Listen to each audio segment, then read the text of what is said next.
Open Public Meetings Act. Statements hereby made that adequate notice of this meeting was given by posting written notice prominently on the bulletin board in the office of the Board of Education, 65 McCampbell Road, Holmdel, New Jersey, the district's website, and sent to the 4 district schools. Published online in accordance with NJSA 35-3-5. Visit our website at holmdelschools.org. Legal notices. And these online notices provide the public with full access to the legal advertisements and public notices, replacing traditional print publication requirements. Notification was electronically sent to the PLG, PSG, PSA, PTSO, SAB presidents, and student representatives to the board, and filing with the clerk of Holmdel Township Police Headquarters and Public Library. Roll call. Ms. Donnelly, please. Mr. Reddy? Yes. Mrs. DeCillo? Here. Yes, here. Dr. Calor? Mr. Lebecci? Mrs. Lopresti? Here. Mr. Kim? Dr. Fernandez? Here. Ms. Lamb? Here. Mrs. Manning? We do have a quorum. Fine. All right. So Dr. Cascone says we'll do an executive session after. So that's item D. So we'll come back to that, which will bring us to, I did the opening statement. Not going to read the whole thing, but it's as printed here. Opening statement is open to the public and community members, so feel free to participate as discussed. I guess flag salute. Sure. Pledge allegiance To the flag of the United States of America and to the republic for which it stands, one nation, under God, indivisible, with liberty and justice for all. Thank you. For any of those people that are online, Matt, do we have anyone online or not really? I mean, not Kyle, Allison on the other side. Nobody? Okay, I just wanted to check, just so if anyone's online. Purpose of today's meeting on June 10th at 4 o'clock, which is not a normal meeting for us, is basically to continue dialogue and discussion with our architects, Spiesel Architects, to talk about the energy savings improvement plan, ESIP operation options that we discussed, I guess, a couple of weeks back. And thank you to Scott and thank you to Deb for putting it together and having Spiesel available to talk to us so that the board could continue to get more educated, because obviously this is a pretty big decision coming sooner than later. So I think that's the only presentation today, right? Yes, sir. All right. I'll take it. If you Your allow. board is yours. Thank you, sir. So just want to kind of, I want to thank Stephen and Olka for joining us today. We have Ken Stromslin here in the audience as well. I appreciate you. Really just kind of lay out kind of the architecture of the presentation, no pun intended. And you know, we're going to sort of be lateraling back and forth. Obviously, when we get to some of the more technical aspects of the presentation, you know, we'll be deferring to Olka and or Stephen. You know, mine is more just sort of like an MC, if you will. So obviously, appreciate the opportunity and the suggestion to have a second meeting to kind of further the conversation. In looking at this presentation, it's sort of laid out as follows. We start with just clarifying the 3 different models for ESIPs that a district can utilize or pursue. We did think it was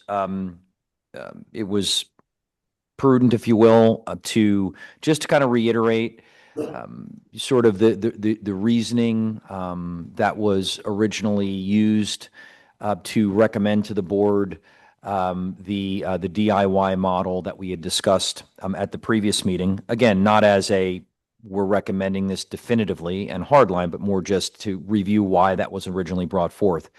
We also thought it would be helpful in the next part of the presentation to outline, let's just say for the sake of discussion, if we were to move forward with that approach,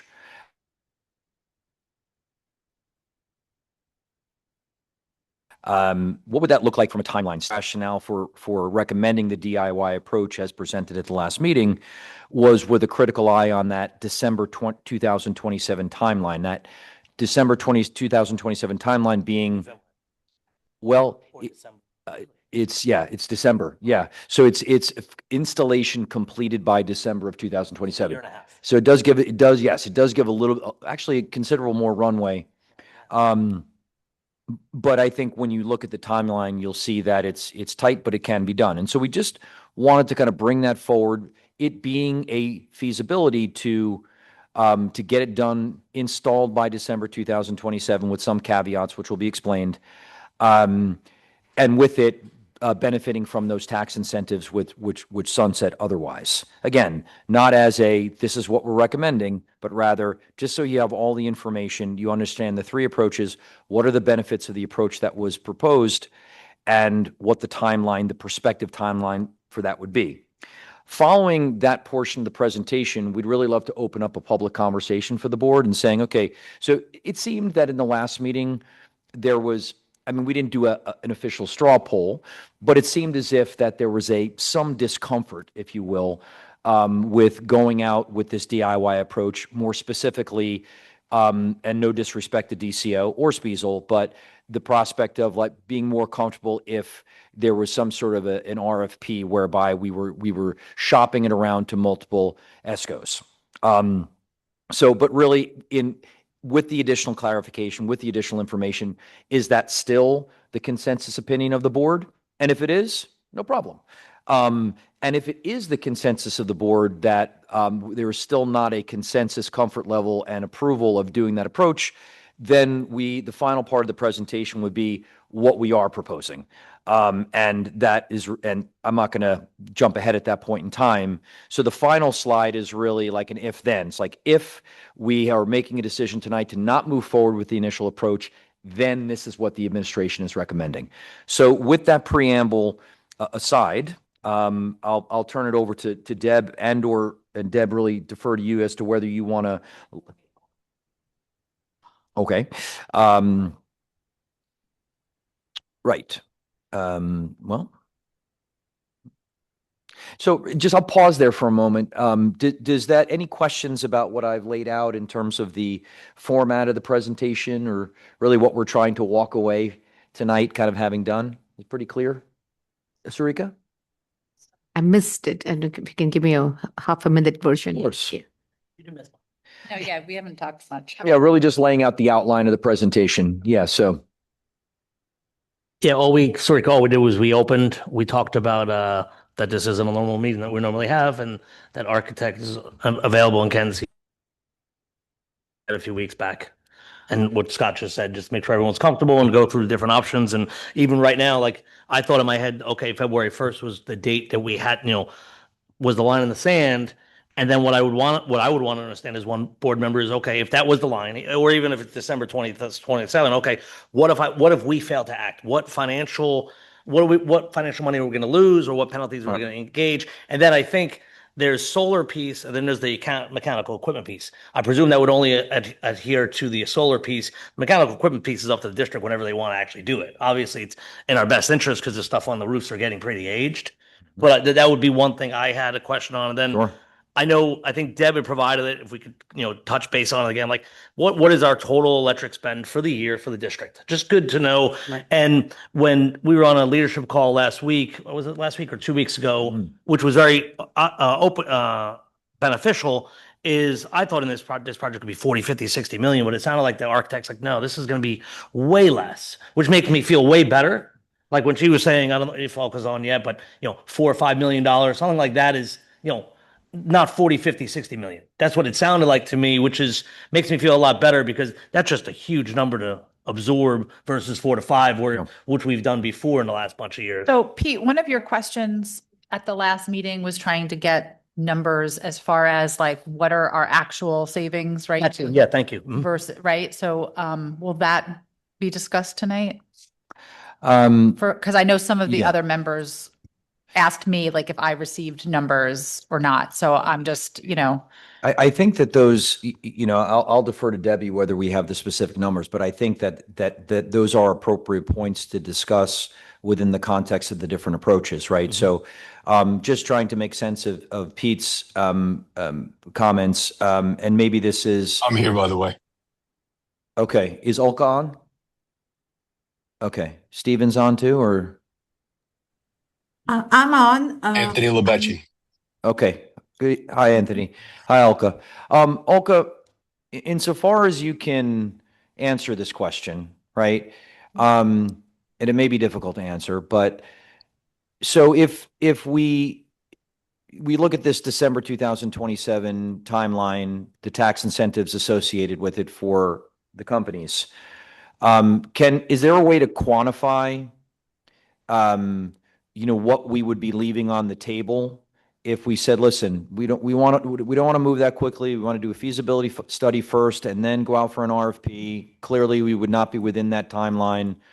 Right. What do we lose? What's the consequence? And I understand if you can't give a dollar amount at the moment, but in general, Right. what do we lose? What do we miss out on? What's the financial impact for the district of not benefiting from those tax incentives?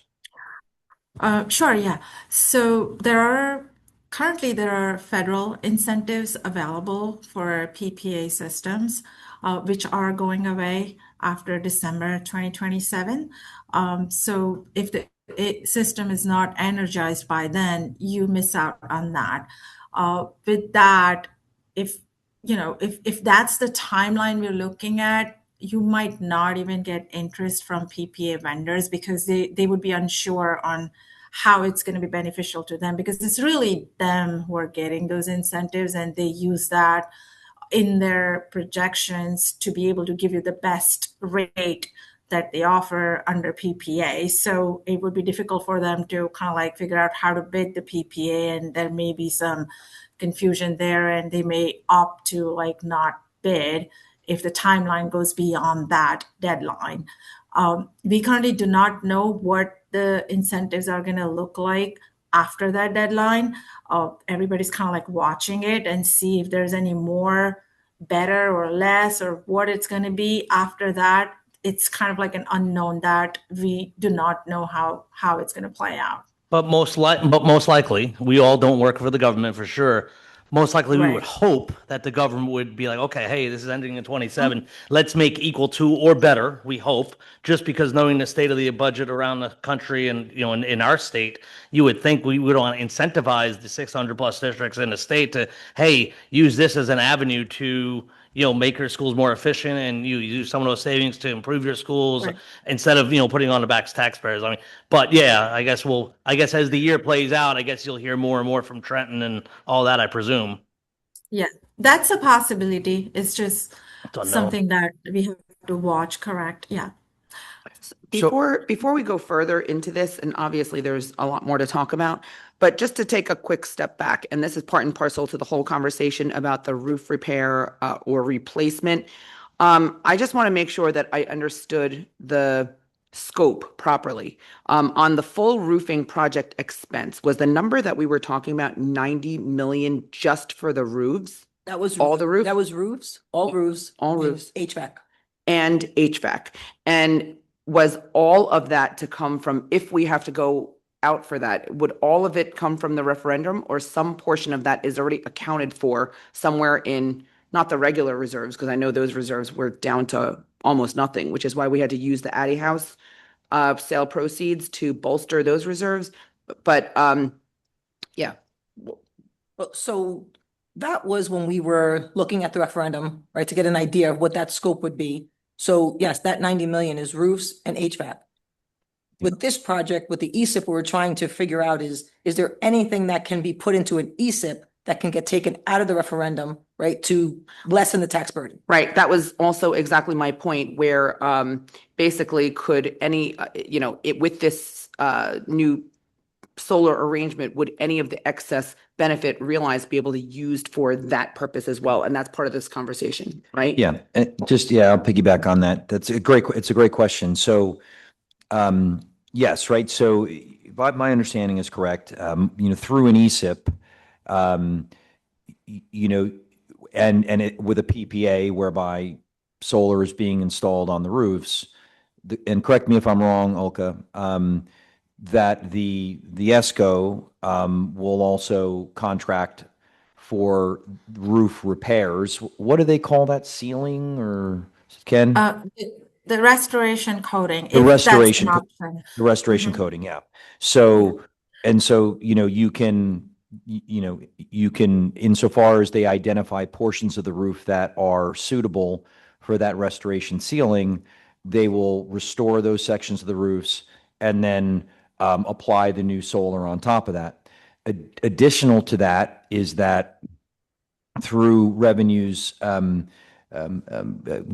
gained through the ESIP, can also contribute to the direct install of HVAC equipment. So, you are deferring the cost to some, and by HVAC, I'm imagining we would be talking primarily about rooftop units and things of that nature rather than classroom univents and things. So it does enable you to, right, understanding that there's, a $90 million referendum looming. And that's why in a lot of ways, the two conversations are very linked, right? Because, and I had this question, and maybe Olka and Stephen can respond to it, is, so let's say that just for argument's sake, we move forward with the ESIP, we begin to restore portions of the roof, we get solar on, and then several years later, we go out for a referendum to replace the roofs. Do roofing contract, as far as you can answer this question, Olka and or Stephen, do roofing contractors that are installing the new roofs, do they warranty for roofs that they're sort of jigsawing with existing restorations, or would they essentially say we have to run over that restored section anyway? Uncle, that was the question that you and I talked about today when you talked about Right. curbing Yeah. and whatnot. So that's the gist of that question. Yeah, yeah. So if it's just a portion of the roof that's done, and then you're just, focusing on the remaining, it's possible without having to, recoat the area that's already done. It's not required to be recoated. But sometimes if it's just one continuous roof, and if you need to kind of like divide that for like different phasing, we do detail it in a way that it adds a little curb so that there's cleaner transition and you're not really overlapping two different systems. There may be Got it. the warranty issues. So we Right. can work on that. Okay, and the reason I asked the question is that, if we're not really saving money then, therefore it sounds like we would be able to basically, again, I use the word jigsaw, but sort of, join those two separate roof systems. So thank you for that question. But again, I really do think that, there is a conversation about the referendum, and it's difficult to say, well, when would we be comfortable, if at all, anytime soon, going out for a $90 million referendum? Right. So it almost, and I think the answer is probably not anytime soon. Right. So what can we do to at least start moving the needle of getting some of these roofs, updated and sealed, and at the same time get a new solar agreement that's going to either, if it's PPA, lower our energy costs, or if it's community solar, bring in additional revenue, and potentially be able to start, swapping out particularly some of our older rooftop HVAC units. And also, if we're talking about looking at this full scope, is there well, obviously there is a way, but I don't know if we would have enough numbers based on, so take a step back. When we've, at the last meeting, DCO was definitely saying that if we moved forward, there is a guaranteed benefit, full stop, right? So even without knowing what the rates would be if we missed the deadline, and so obviously we wouldn't get those savings, but is there a way to project out if we did nothing, right? Obviously, the existing solar panels have to come off once the lease term expires. So take a look at what that looks like. If we do move forward 100%, never mind all of the due diligence and whatever other conversations have to occur to get us there, what that would look like.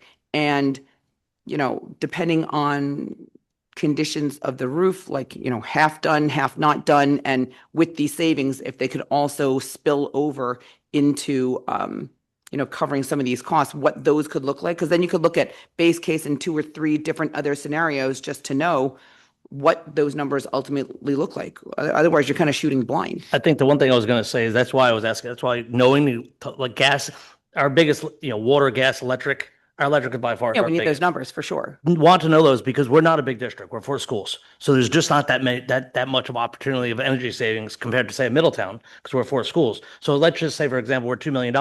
Most of these ESCOs or architects or any of these models we choose, they're going to say, I could probably save you 10% right off the bat. Just because we're good at what we do and we know better.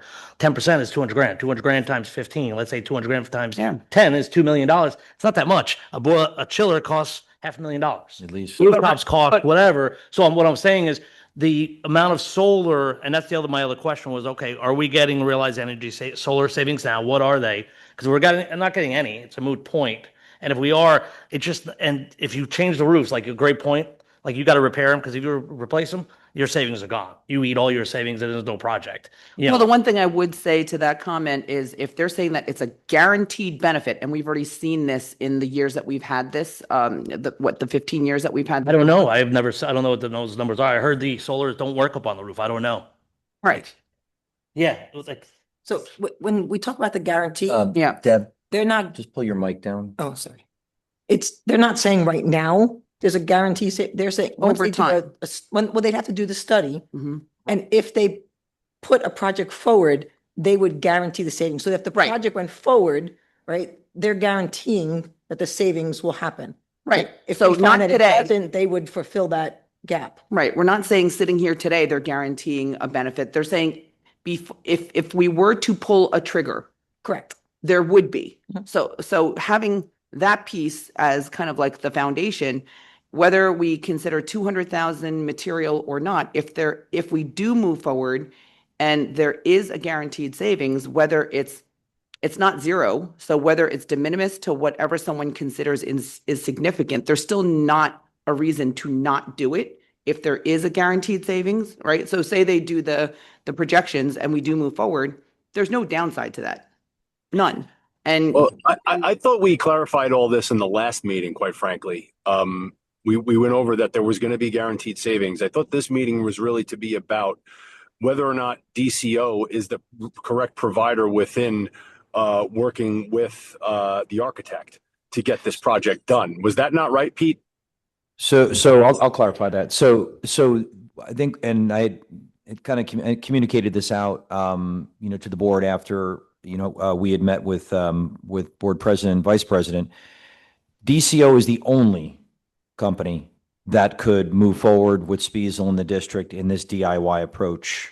And that is because they are the only ESCO that is both a designated electrical engineering firm as well as an ESCO. No other ESCO is designated as an electrical engineering professional services company within the state.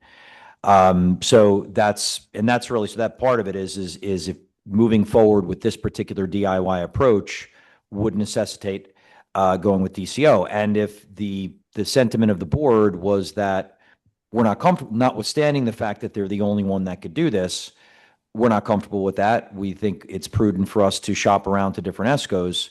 Then All right, well, so I'd really be interested in seeing what Board President Reddy's comments are to that, because that's ultimately, I think, why we tabled the conversation for now, because Pete did bring up a good point, and we found out in the interim of getting here that it's not even something that we can consider at this point. So what do you mean? think it's I'm sorry, obvious. Anthony. What do you mean by it's something we can't consider? Consider not utilizing DCO. Okay, right.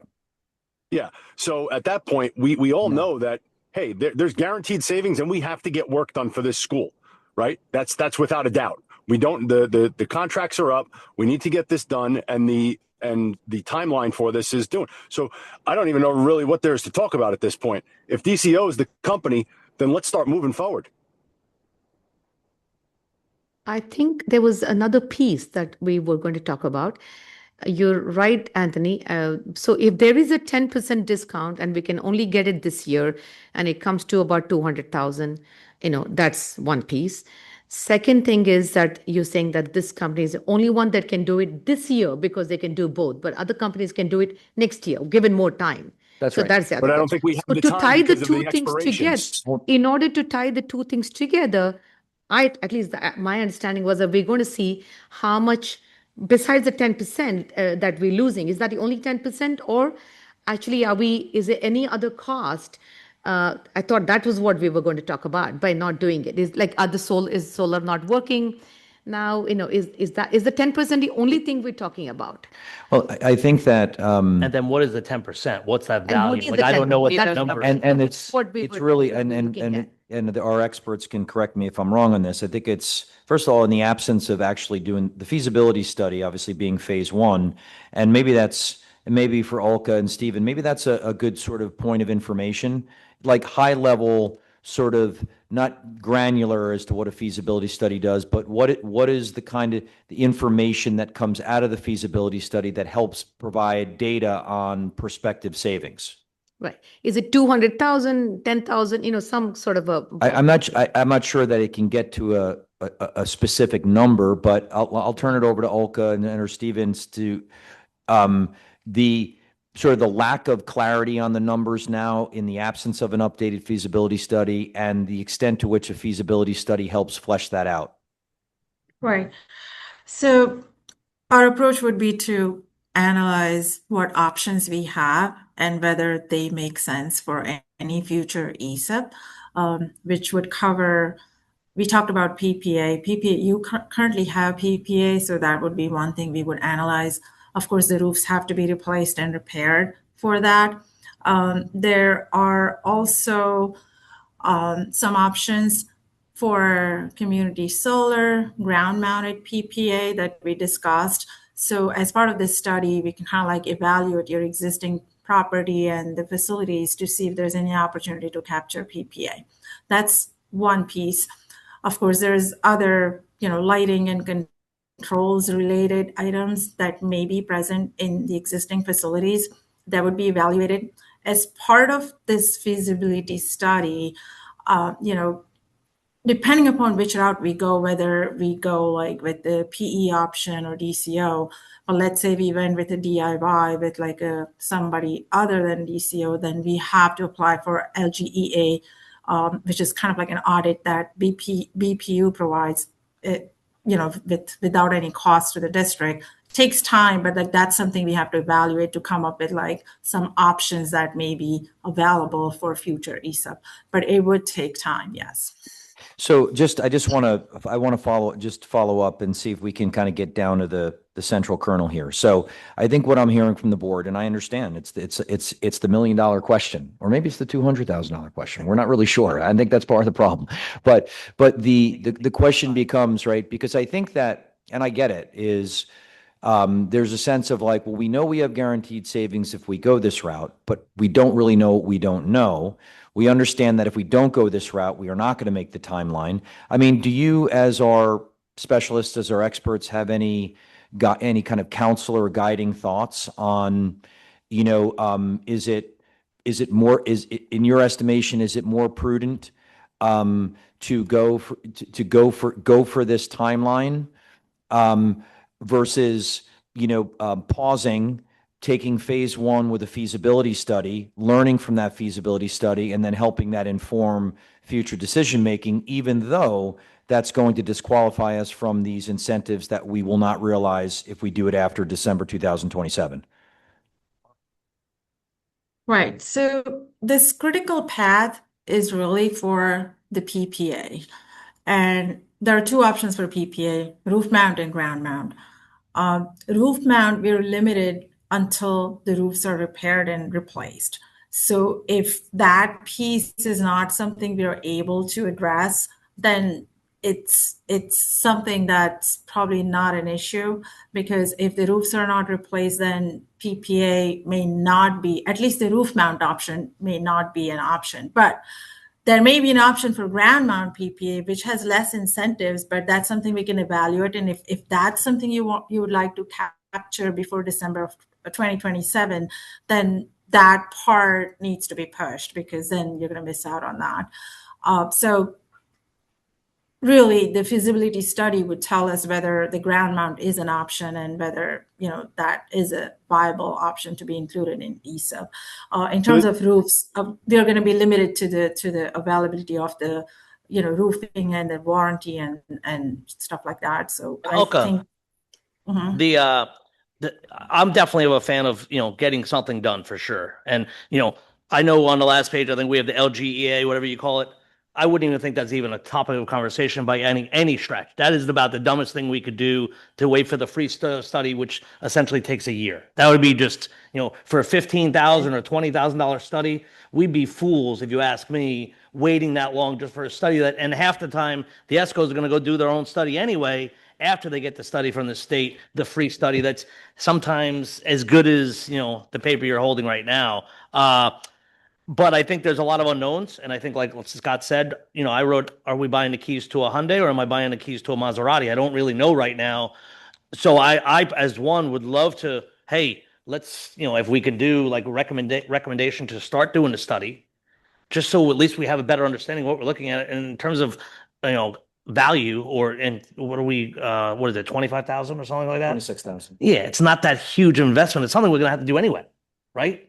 So this way we'd be a lot more educated. And I gotta believe December 2027, that's 18 months from now. That's a long time. I mean, February 2027 is right here. I'm just It's a saying that long extra time, Pete, months. but it's a a long time, Pete, but it goes quick, especially. No, it with does. the You're way right. and But especially the February way will be way boards quicker. That's all make I'm saying. decisions. So, so could I just ask this question to re-clarify the route that you were suggesting and recommending as our contracted uh, architect? You're recommending us, is it to do the feasibility study and progress with the proposal as the way you originally presented? Was the feasibility study part of that in first place to start this process? So I'll answer that. So that, remember, there was two proposals. The original one in the motion was all four phases, which would have seen the ESIP fully through. And then we presented an alternate, which was just phase one for the feasibility study for the 26,000. No, I personally, I think we need to do all four phases. But if we do all four phases, we have no idea what we're giving the keys to the car for. We have no idea what we're buying, but we're saying we're gonna go sleep with that guy for the next 15 years or whatever the term is gonna be. I just think it's a big but- risk in terms of like, I don't know.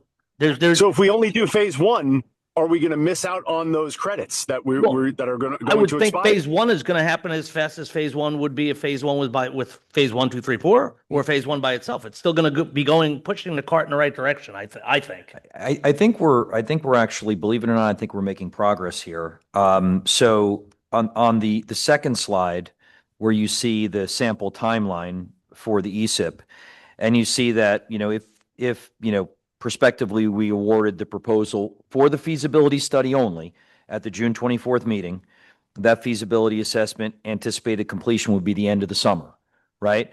So at that juncture, there would be another decision point, right? Yep. So it's either based upon the work that Spiesel's done with DCO on the feasibility study, we're pleased with it. We like what we're hearing, and we want to ante up for phases 2, 3, and 4. And we're still within the timeline that's laid out here in the second slide. Or alternatively, we might get to that decision point and say, you know what? The feasibility might tell us things. It might give us insights that we didn't know. Or it might say, yeah, we want to move forward with the ESIP, but we want to go out for RFP for the ESCOs. It would be a decision point, but by just doing phase one for the feasibility study, it doesn't prevent us from, right? Correct me if it doesn't prevent us from ultimately going in whole hog, if you will.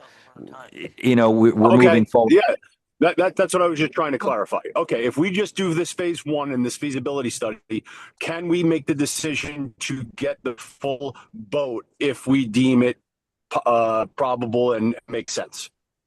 Or are we putting ourselves in a place where we're going to lose it? Okay, then let's do it. I don't think there's anything else to discuss unless anybody else wants to. I'm just saying. Once again, of this was number one. Last meeting was at 10:30 and all volunteers, and we do the best we can. And quite frankly, it's not a way to think prudently. So then we pivoted to today because Pete did bring up a good point that we all thought was valid that we should consider. Are there other options besides DCO? You found out that DCO is the only option? Okay, we're good. Let's do that. Now we need to make sure that we're going to be fiscally responsible and save this district money, get these repairs that we need, and get the contracts that we need in place to save money on electricity. So let's get moving. And I think they're not the only option, but what Scott said is the only option that provides electrical services, electrical study services that others don't. So, I mean, but I do agree, once we get this phase one feasibility study, it'll tell us a lot more that we don't know now. And then we can, I think it's great because there will be during this whole process, there'll be a few key decision points that we're going to have to say, hey, are you in, are you out? And that will be a next one. At least we, use the time productively. So over the next 2 months, they do their job, and which they do all the time. I mean, these feasibility studies, I won't say all because they're easy, but you guys do this. This is what you do. This is what your engineers do. And the good thing is you have history in this district, so you have people that know, and you have all a lot of documentation plans, and Ken and all his people. So this won't be a super heavy lift, at least, which is good. I mean, I Great. will just add Okay. this, that if we didn't follow the model that Spiesel presented to us and we had to go out for an RFP, it is a 2-month period to go through that process. And that was why we had moved to this model, to pull things back and give us that lead time as well. But at least as you get to the end of the feasibility study, potentially the board feeling more comfortable with the information and the data they have, who knows? Maybe at that point in time, the board may feel more comfortable with saying, yeah, you know what? Let's go 2, 3, 4, phase 2, 3, 4. We're good with DCO. Let's move. Or they may not. We may not say that, but at least it gives us all more data and information to make that decision. Yeah. Agreed. And- Knowing that we have options is good. So when this was first presented to us, it was kind of like a blank slate of what we could or couldn't do, should or shouldn't do. And then over time, Pete did also mention that Spiesel has been proven that they're a verified, reliable vendor and the only partner we would probably use in this project, given our rapport and history with them. And if DCO ultimately is the only, I guess, partner they would bring on for the reasons that you guys mentioned, yeah, the feasibility study makes sense to move forward. And if we're not hindered at all at that point, and we can still sign on for 2, 3, 4, or assess our options at that point without missing the deadline, then it seems logical. I have a couple of questions, mostly because I don't understand the details. One is, I'm not clear at the end of phase 1, what answers are we getting? Like in a few points, I'm not clear, even though we discussed it. The second thing is going back to the 10%. I mean, again, I know it's hard to judge, but I'm wondering why we can't look at the historic data, last 10 years, see how it moved every year, and calculate the 10% approximately based on how it was moving. I just don't know why we can't do that. Can I So make what- a comment on that? Sure. If I may. So, Deb, correct me if I'm wrong, but when we looked at this, your electrical bills, again, they're about 600,000 a year. That's will probably be a little bit higher this year, but for the ballpark, yeah. Yeah. All right. So the point is, and our concern is, and that's why we were recommending this study. And I think Pete was alluding to it before. You don't have a ton of savings here. You're a small district. Your electric bills aren't even 2 million a year. They're 600 to 700,000 a year. So if you're saving 10% of that, which is a typical number, you're only saving about 70,000 a year for 15 years. So you're probably less than a $2 million project. And then the ESCO models, and he can attest to it, no matter how you look at it, you're looking at about 30% in soft costs. It's really a means to finance something that you can't do otherwise. So at the end of the day, if you did have a $2 million project and you're spending 30% on soft costs, you're only getting $1.4 million in construction. Your roof costs alone is 40 million. So you're not getting roofs, even with the coating, if it's 20 million, you're not getting a lot for that money. That's why we said before you go into this, full steam, let's step back, let's evaluate, let's make sure we're looking at the right numbers, because maybe there's something we're missing. Maybe there's more electric bills, or maybe the solar's kind of throwing things off a little bit, and we can find a solar company that can do, some advantages there. But it just, the savings doesn't look to be that great to make it much more than that. So just give a little history of what we've been talking about behind the scenes. And just to clarify, DCO was just a means to a quick move because they were familiar with the district. They had already been out there too. We just did this with them in Metuchen. But the other approaches would be a non-ESCO approach. There are other engineering companies that can do energy investment grade audits and things like that, which we can talk about if the ESIP does move forward. This was just a quick means to get things moving now. So we're not necessarily tied to them if it moves forward with an ESCO model. We do work with Honeywell, with Johnson, with DCO, with others throughout the state. So I just want to clarify a few things of where we are. But Thanks, Steve. I totally couldn't agree with you more. We're a small district, $70,000. You could do very little with the amount of savings we'd get. They wouldn't be buying Yeah. boilers, chillers, rooftops, air handlers, whatever. It could help, but it's certainly not going to be like we're going to have to either go to capital referendum or what have you to do it. Right. But I think the feasibility study is almost a no-brainer because it's been 15 years since we've done one. And just to see where we're at and see what would be flushed out. And I think it'll be a lot of the things we were already discussing. I know I did ask last time, and I don't know if you could still get it for us, just so the board can see, send us the feasibility study for whatever district you've done. Metuchen's great if it's 4 schools or, blackout, whatever, just so they could see, hey, here's the the sample menu, here's the energy conservation measures we looked at, just so they could get a better feel of what that would entail if we could do that. Yeah, yeah. Yeah, certainly we can share that. That would I answer, I had, think, Sarika's question, like, what am I going to get? What's So my at the end of byproduct? phase one, like Yep. what, right. Alka shared it with me yesterday. Deb has, yeah, So it's 200 and some odd pages. So Yeah, but yeah. the zip I mean, file. just I know there's an how many- executive, there's usually an Well, that might be executive the full 10-page ESIP, one. though, if it's- Just do the yeah. basic one. We Yeah, don't no, need if it's- all the details. Yeah, I don't know I don't know what we sent over, Olga, but for 200 something pages, that might Yeah. be the full energy audit, which is not what we're doing here. No, to you just need clarify. like This is the just- quick no, Reader's They're Digest. going to look at we're going to look at the electric bills. We're going to evaluate what you're spending. We're going to look at how much the solar is costing you now versus what it's going to be later. Because the problem is, and Hazlitt was in the same boat. You guys came in at like 2009-ish when the PPAs first started. So you're paying about the same, if not more, for the solar than you would be for electric. So there really is no savings now, but there would be if we were able to replace it and get the roofs done. It's just the roof timing that's the issue. And the referendum is I mean, I don't see any way. You've got about $90 million worth of work that you're going to need to address over the next, I don't know, 2 or 3 years, 4 years tops. So that's something that you're going to be needing to. I mean, that's the other thing. I just want to set expectations. This is not replacing a $90 million referendum. That is something that you're going to have to address some way, somehow, or you're going to have leaky roofs and no air conditioning and no heat in that next 5 years, 4 to 5 years. So something has to be done to address that long term. right. Hi, Debbie. Debbie? Yes. Oh, right. I Yeah. know. Hi. So the $90 million the estimated for the roofs and the HVAC, that doesn't account for, approximately 40% kicking in from the state, right? No, that remember, Yeah, Alka, that's correct. Yeah. So the total was 90 million, but that's what you have to bond for. Yes, you do get some, BSA, right. the aid from the state, but you still have to bond for the full amount. So 90 is the amount that we had calculated, which was last year.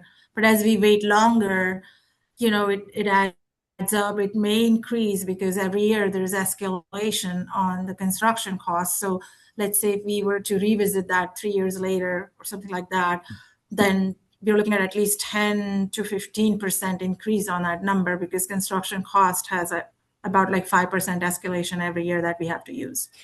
And I think from a public perspective, doing this feasibility study will show that the board and the administration is discussing, looking at it, evaluating it, and then it could have us continue the conversation in public on what a referendum can be. Because I know, obviously you guys weren't an architect of record when we did it, but that was a 2-year process that it took us to basically sell that to the town. And that was a lot more attractive because it had all sorts of educational components.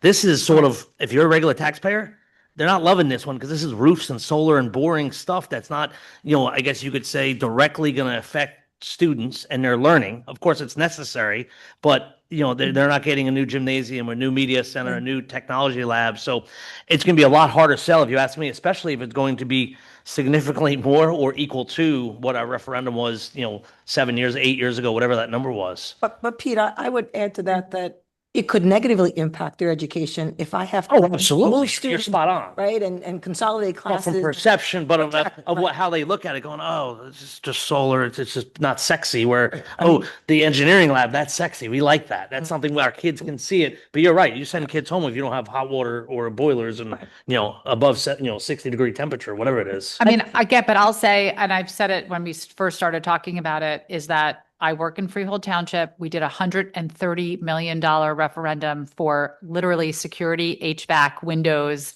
roofs, and it passed like by a landslide because, And you know, Alabama and did one as well, 113, I think. yeah, I mean, so the community is going to come out for it because it's what the kids need. I really do feel that. So, I mean, Just keep in mind too, that these numbers, correct me if I'm wrong, I mean, Ken's here and Ulko, Steve, this does not include any boilers that also potentially need replacement.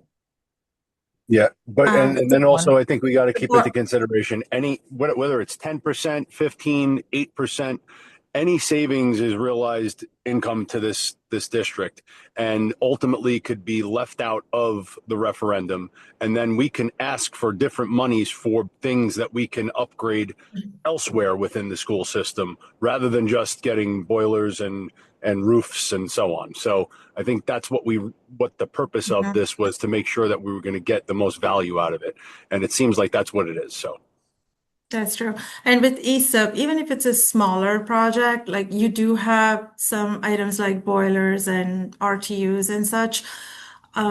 You can also combine that with like direct install program and things like that, so that you get some incentives from BPU for those projects and only paying for the remainder of it under ESUP. This way, you're capturing like, more than 40% on those items from the clean energy and only applying the remaining cost on the ESUP. This way you can get more done. So even if it takes care of like few boilers and pumps and RTUs, it's something that you can sell when you go out for referendum saying, hey, we were able to do it with this approach, but then, there is more needs that we will need your support for. I have another question. Sorry, most of them are basic. If we spend 26,000 approximately on the phase one, and then decide to wait for next year and get an RFP or whatever, will this phase one be good enough for next year, or will that's it, we don't have to spend more money on 1 to 4 with somebody else? It'll still hold for next year. Is that right? So you're basically asking how Yeah. long would that feasibility Yeah, study be yeah. Well, valid? unless we If it- build 3 more schools between then and now, I think All right. the energy envelope shouldn't change significantly at all. It should be good enough for next year too. And the other Right, thing but is, keep in mind real quick though, some of the cost analysis we do, yeah, inflation does go up about yes, 5% a year in the right. costing, but also we don't know where energy is going, right? I mean, we're in the middle of a little crisis right now over in the Middle East where everything's gone up, so that's impacting our bids right now too. Yeah. So maybe in a year from now it's better, actually. I'm hoping, right? So Yeah, maybe I it's mean, not as expensive. We just locked in a 2-year rate with our last reverse auction that starts in I think December. And I don't remember the exact rate, but it was less than 10 cents for commodity. And then when the referendum passes and we start to get a new roof in a couple of years, then I know I mean, don't want to sound ignorant, but what will happen to the solar panels then? Can we just remove them, put the new roof and put the panels back? I'm not sure what the plan. So These panels are expiring. They come off in February. Are you talking about the existing? no, panels? if we go ahead with this project of ESIP, then we do Well, the need only to way put- you can put panels is if you have a guarantee, a warranty on the roof. So they would have to Correct. either replace or repair and get a warranty on the roof to put panels back on the roof. but we don't have, I thought the money for the roof comes from the referendum. I'm not sure. I'm getting the timeline. I think she's So it seems wondering to about me the chicken or the egg. it seems to me that we need to have a referendum, get the money approved, and then do the roof. But then we're Yes. doing the solar now because of ESIP. So how do the two tie in? No, even with the ESIP that we're talking about now, we're not looking at replacing the roof solar. The roof solar is a separate that you have options, right, in your contract. They either come and take it off and repatch your roof, or they can potentially sell it to you at a discounted rate. The solar is still producing energy. So, I mean, just because it's 15 years old doesn't mean it stops working. It just means your lease is up with them. So I have seen people try to negotiate and say, okay, for 200,000, you can just buy them because it's more expensive for me now to take them off the roof and throw them out. or try to reuse them. So there's options at the end of that, which you guys should explore through your attorney and the legal areas. But yes, in order to do all of the solar, that's why Oka was mentioning ground mount and some other options with the ESIP. I thought we did Because discuss, I thought we did discuss that option, and since it was leased, the 15-year was it. There was no option to continue. Is that wrong? no, you can't continue it, but they have the option to take it off, or they could sell it to you. You could buy it from them, so they don't Right. take it off. There Or do you should be have to see options. what the I don't value have is your of it? contract. Yeah, I don't know your contract, but Right. most contracts have options in it. So they're going to take it expired, they're going to take it out. But what are we talking about with the ESIP that we're going to lose 10%? I thought it was about putting the solar panels.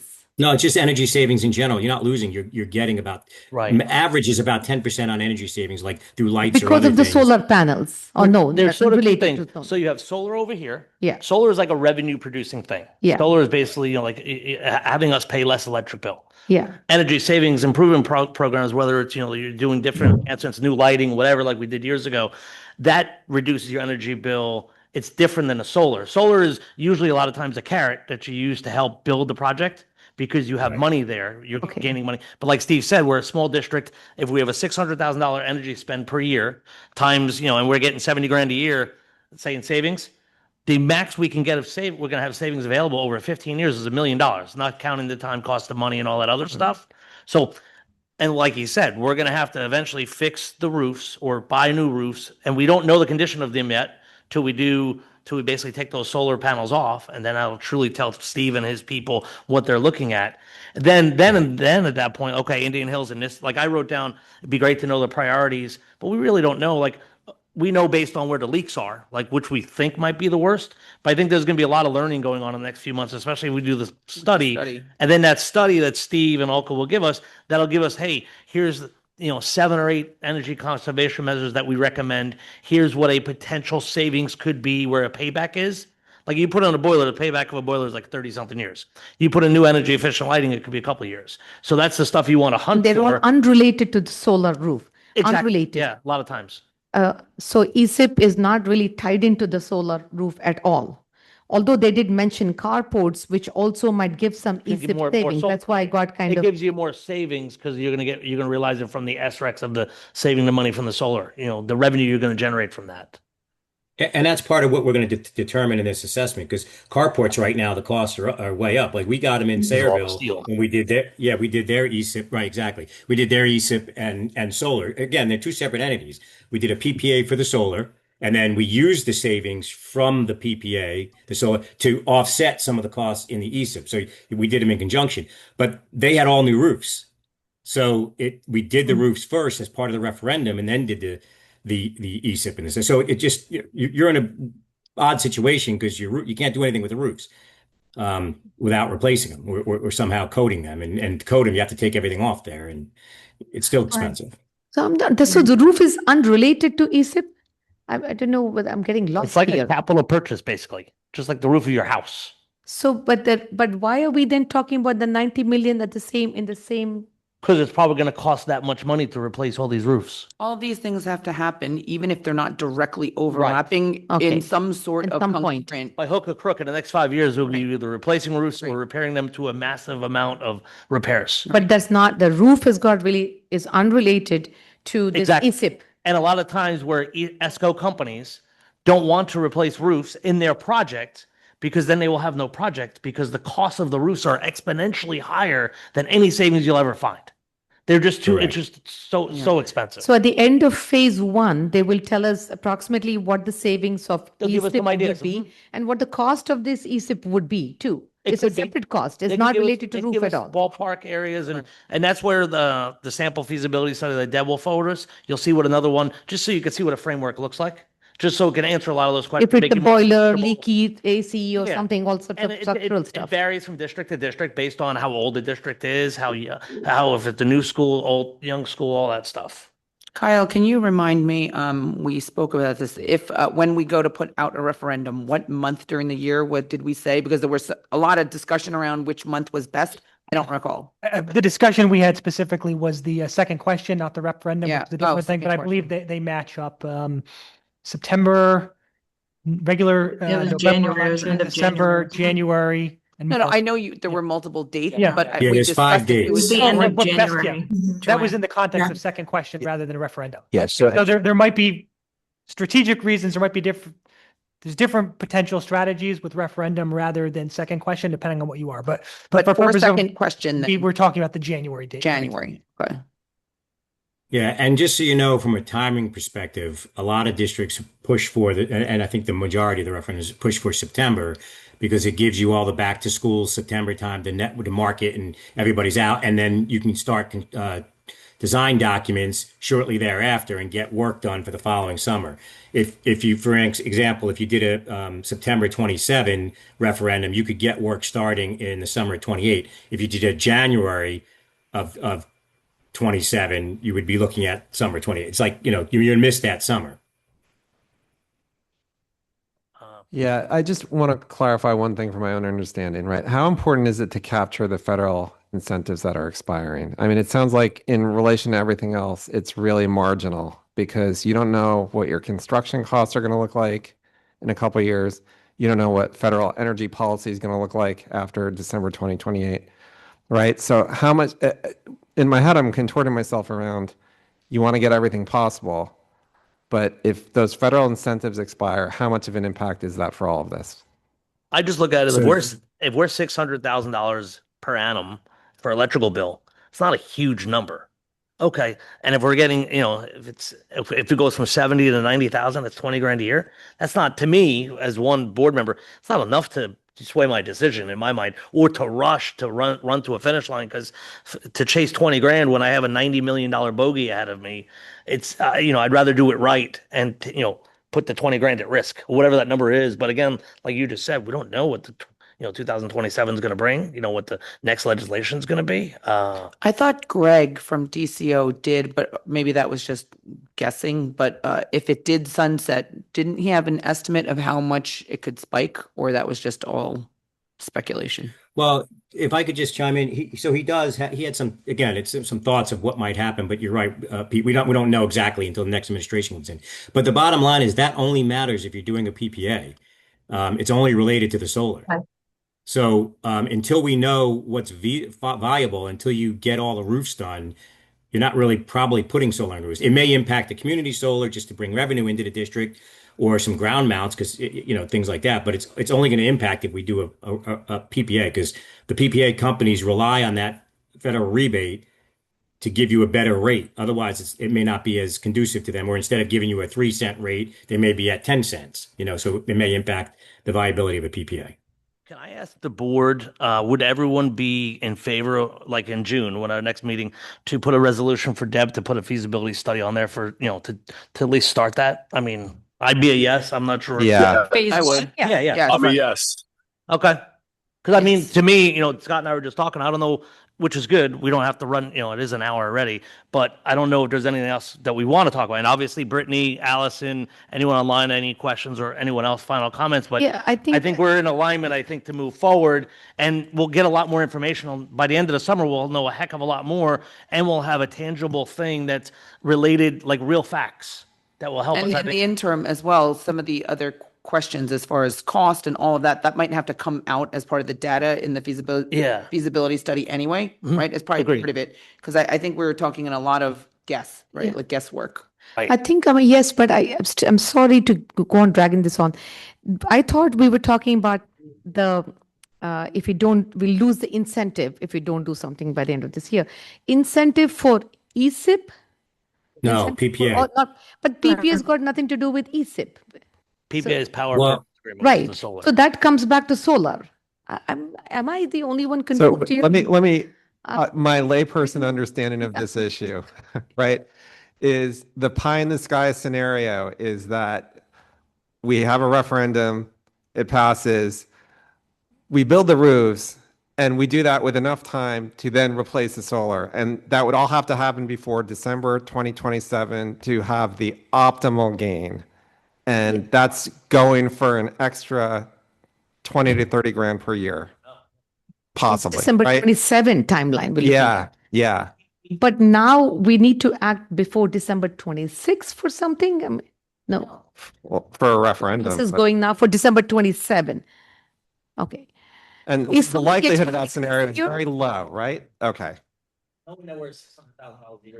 Yeah, it's right. But what about the thing that's expiring this year? What is that thing that we, Nothing is expiring this year. this year? Okay. It's December. It's all We had 27. mentioned, Okay. we had mentioned February 2027, but I think since then we've learned it's actually December 2027. Okay. Which is a huge, that extra 10 months is massive because most companies can, how would you say, mobilize in that amount of time and get moving and get contracts and go through all the state processes and everything. So What we're saying as far as solar for December 27 is if we could do a ground mount, that we may have some benefit, right? Right.